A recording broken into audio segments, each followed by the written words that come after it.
Kilo Bravo Delta November traffic Diamond November 19er 6 Delta Bravo, taking off runway 16 departure to the south. Welcome aboard. We're departing the Bend Municipal Airport, taking off toward the south on this chilly morning. This is the first leg of our around-the-world journey in the Diamond DA-40. We originally planned to use the faster SR-22, but the DA-40's efficiency and Jet A fuel capability make it a better choice for global travel, especially through remote areas in Asia and Europe where avgas is hard to come by. The slower cruise speed also lets us enjoy the journey at lower altitudes, perfect for sightseeing.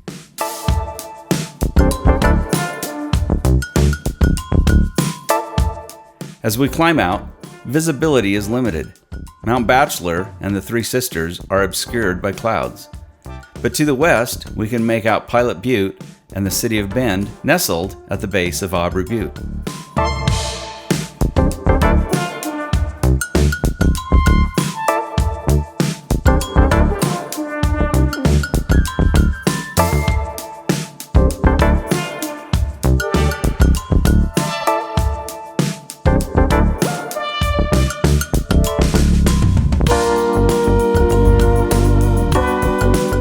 We're turning west now, and through breaks in the lingering morning clouds off our left wing, we catch glimpses of the many cinder cones scattered across the Newberry National Volcanic Monument. This landscape was shaped by thousands of years of eruptions, lava flows, and geographical upheaval. A reminder that Oregon sits squarely on the Pacific Ring of Fire. A large bank of clouds is lingering directly over Bend, so we'll turn north to skirt around it.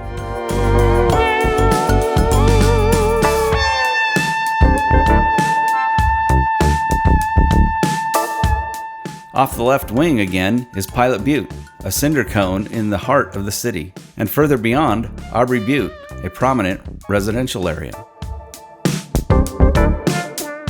Passing the city now, it's worth noting how dramatically Bend has changed. Once a modest logging town with a mill-powered economy, it's exploded in growth over the last 30 years. Today, it's a major destination for outdoor recreation, remote workers, and craft beer aficionados. People come here for the snowboarding, the single track, and the slower pace of life, but they often stay because of the community. You can see how water from the Deschutes River is diverted into irrigation canals, a lifeline for Central Oregon agriculture.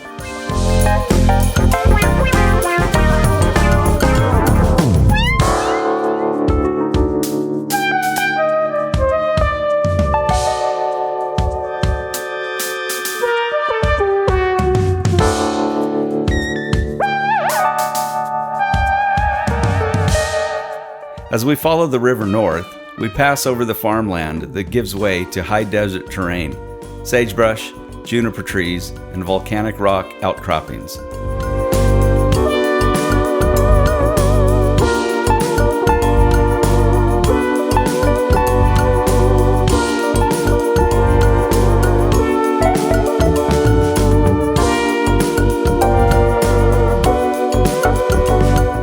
To the west is Tumalo Reservoir.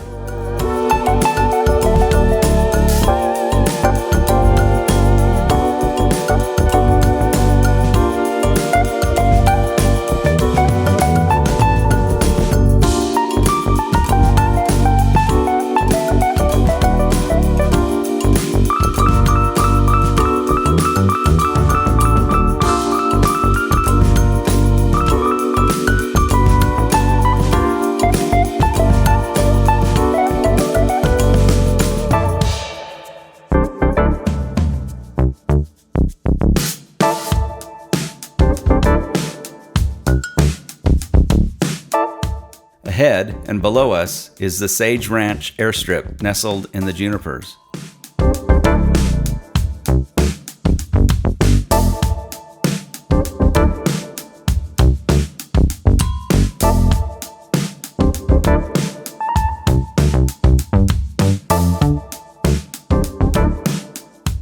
Off to the east, rising above the landscape, is Klein Butte, Atop it sits the Deschutes VOR, still operational, though many of these ground-based navigation aids are slowly being phased out in favor of GPS.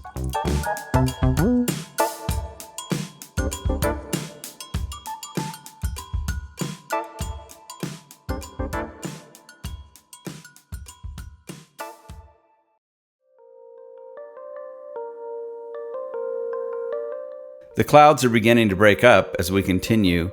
There's Black Butte to the west, a symmetrical shield volcano that dominates the horizon. Mount Jefferson makes a brief but majestic appearance.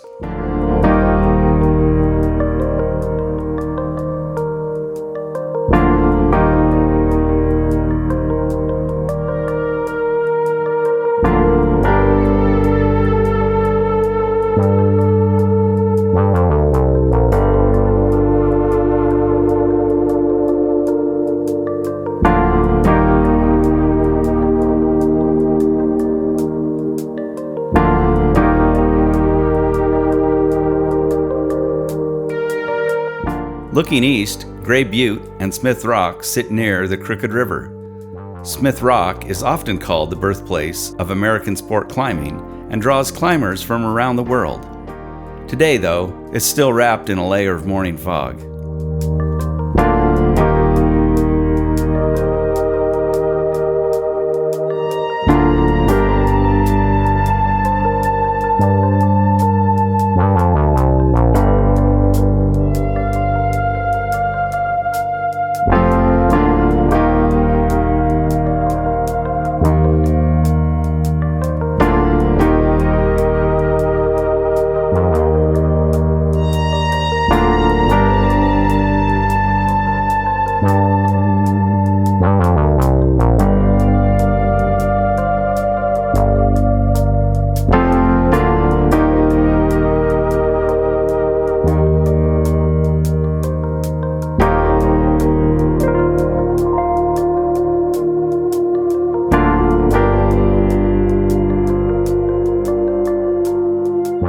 Juniper Butte lies just ahead.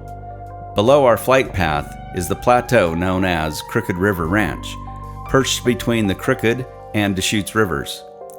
The deep canyons carved by these waterways are stunning from the air.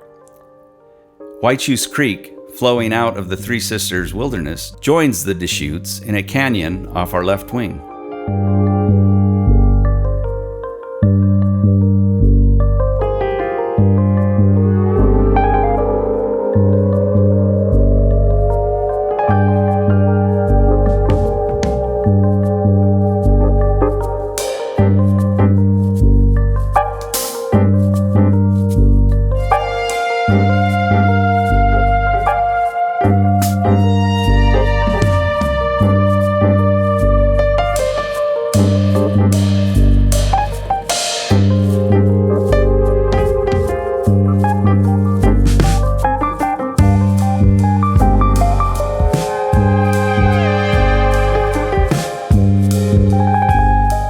As the Deschutes merges with the Crooked River, it forms Lake Billy Chinook, a T-shaped reservoir with 3 arms.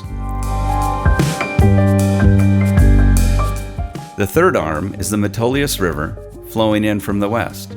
All 3 rivers are major contributors to the region's water supply, recreation, and hydroelectric power.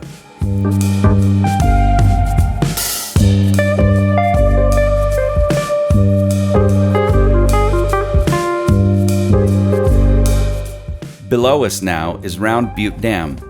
It, along with Pelton Dam downstream, created the lake system that supports the Warm Springs hydroelectric project.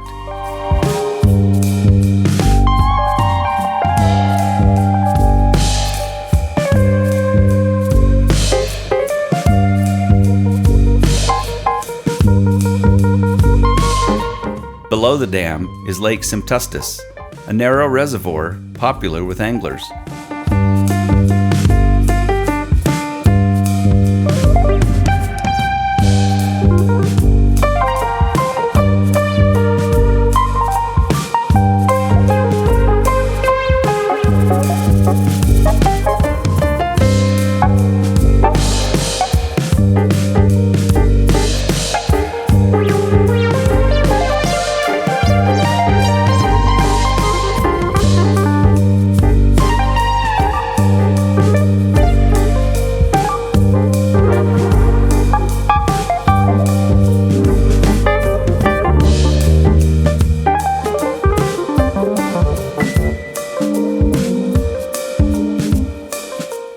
We begin turning northwest now, following Highway 26.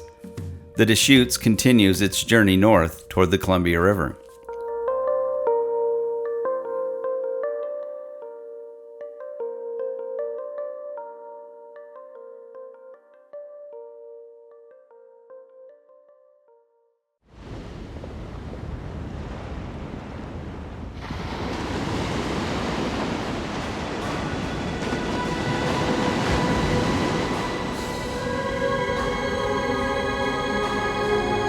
Crossing over the Warm Springs Reservation, home to the Confederated Tribes of Warm Springs, the people here are descendants of the Wasco, Warm Springs, and Paiute tribes.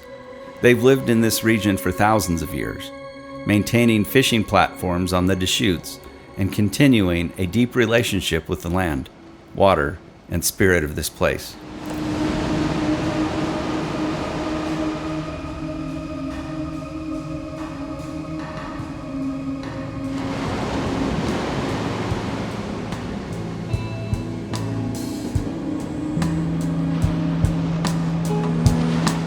As Highway 26 climbs out of the canyon, the terrain flattens again into plateau country.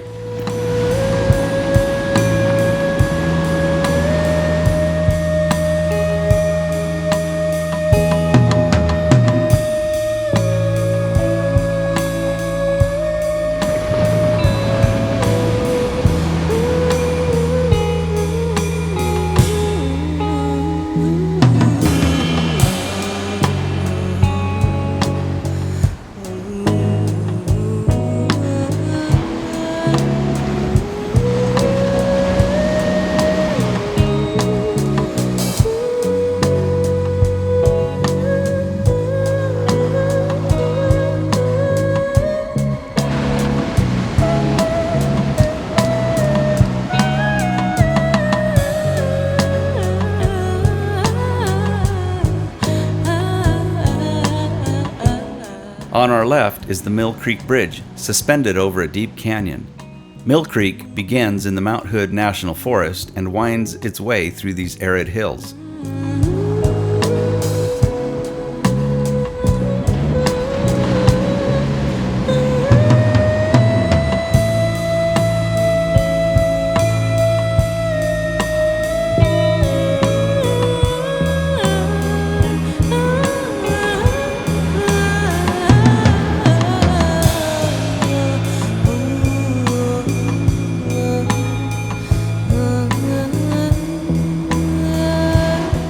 We're reaching the forest line now, so we'll begin our climb to stay above the foothills of the Cascades.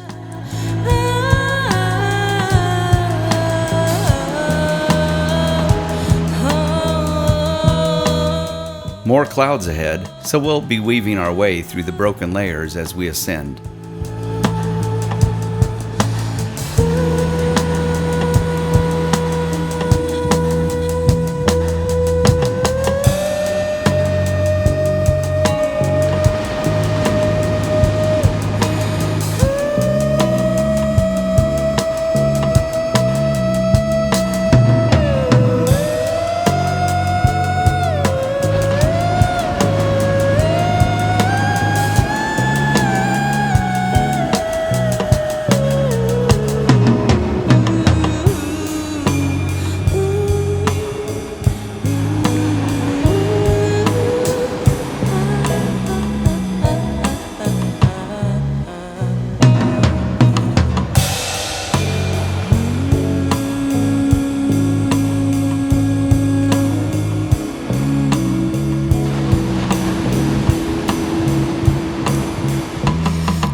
Power lines crisscross the ridges below, carrying electricity from the Columbia River hydro projects all the way to the Willamette Valley.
Off to our left is Timothy Lake, a high mountain reservoir.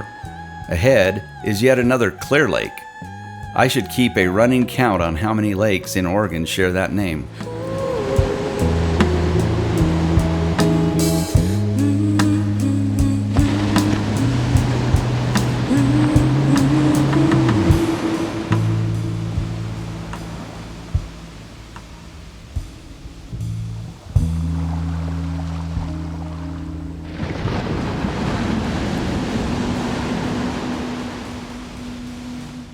Next is Frog Lake.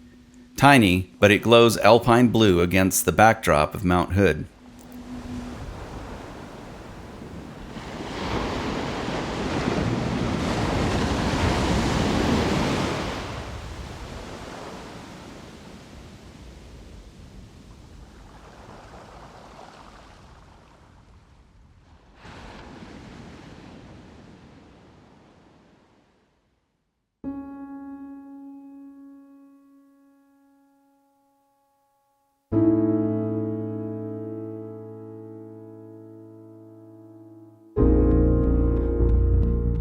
Then Trillium Lake appears below us in the valley.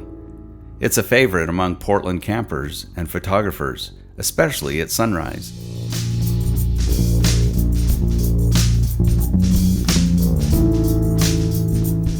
Crossing the White River now, glacial melt from Mount Hood feeds this icy stream.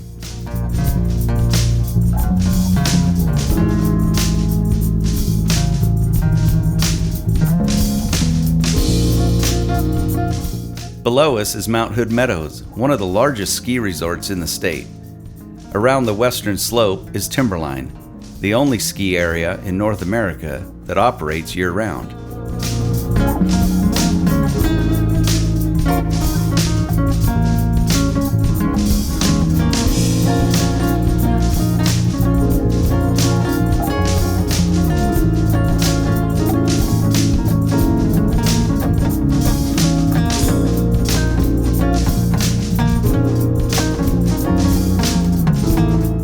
We're now rounding Oregon's tallest point, Mount Hood. From here, we turn north to follow the east fork of the Hood River down the valley.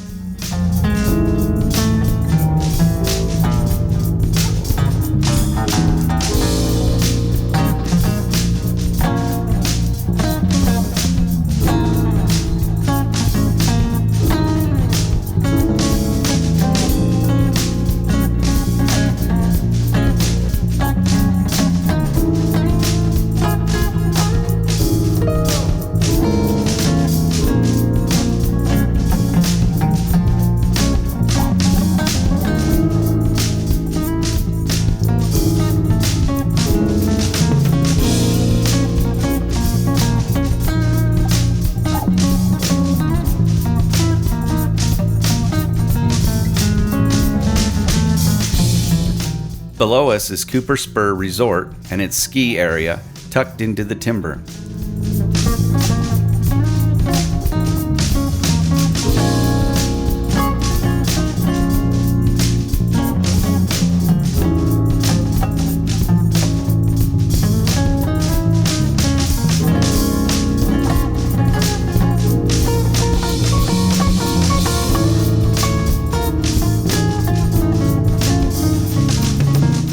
We're flying over Parkdale now, surrounded by rich orchards that bloom in spring and burst with fruit in fall.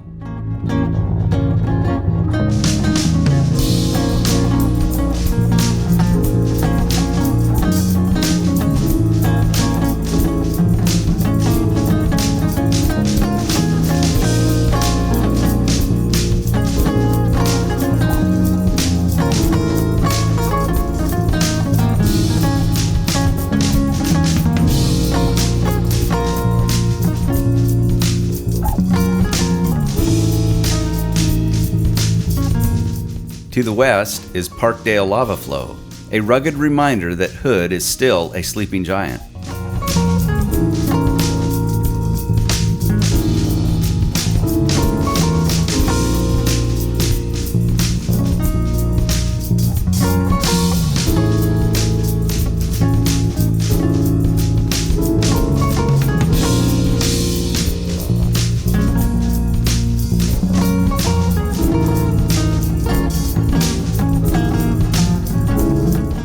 On nearby hills, you'll see the scars of logging, but it's also a testament to renewal. With proper management, timber truly is a renewable resource. These forests regenerate, support local jobs, and reduce wildfire risk when thinned correctly.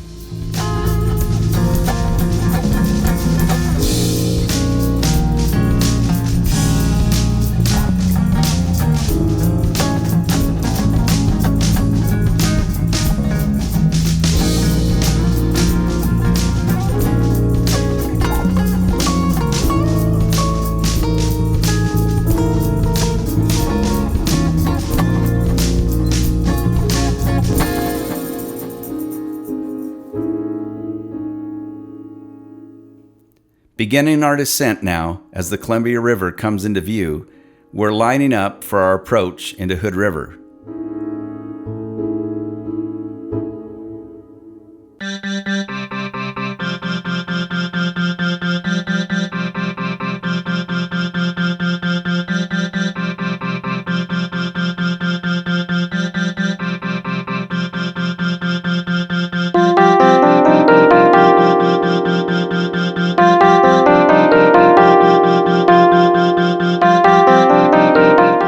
On final approach now.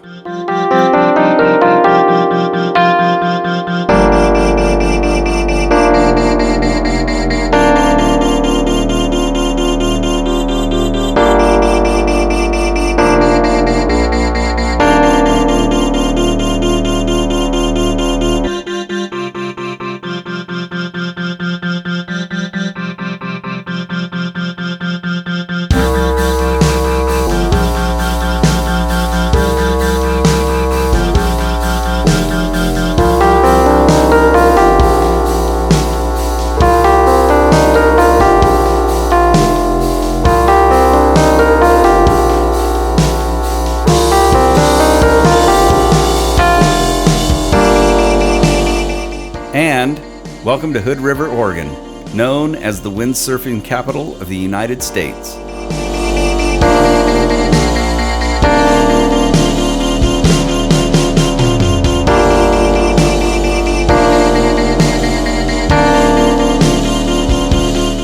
Thanks for joining me on this first leg of the journey. Stick around. Next, we're heading to Willapa Harbor, Washington. I'll see you there.